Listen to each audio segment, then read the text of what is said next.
આજે ગુજરાતના ખેડૂતની હાલત એવી છે કે એક તરફ ઉપરવાળો અતિવૃષ્ટિ, અનાવૃષ્ટિ, ખાતરોની તંગી, બીજ બિયારણના ભાવ, મસ્ત મોટા ભાવ, તમામ પ્રકારની અડચણોની સામે ખેડૂત જ્યારે ખેતી કરતો હોય, પોતાના ઘર ચલાવતો હોય, દેશના પેટ ભરતો હોય, ત્યારે એક તરફ સરકાર ખેડૂતોને કંઈ આપવાને બદલે ખેડૂતો પાસેથી છીનવી લેવાની પોલિસીઓ બનાવી રહી છે.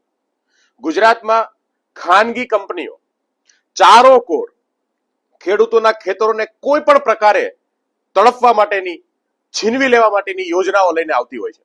હમણાં વીજ કંપનીઓ, જે ખાનગી વીજ કંપનીઓ છે, એ આડેધડ ખેડૂતોના ખેતરોમાં મસ્ત મોટા ટાવરો નાખી રહી છે. જમીનો જે છે એની સામે કોઈ વળતર નહીં, કોઈ પણ આજીવિકાનું સાધન નહીં, એવી રીતે ખેડૂતને જે છે એ હાલતમાં છોડ્યા છે. અને આજે સમગ્ર ગુજરાતનો ખેડૂત જ્યારે પીડાય છે, દુઃખમાં છે, પોતાનો અધિકાર માંગે છે, ત્યારે 23 જેટલા સંગઠનો આવતીકાલે ગાંધીનગર ખાતે 15મી તારીખે પોતાના ટ્રેક્ટરો સાથે પહોંચી રહ્યા છે. આ તમામ સંગઠનોને ગુજરાતમાં આમ આદમી પાર્ટી દ્વારા સમર્થન આપવામાં આવે છે.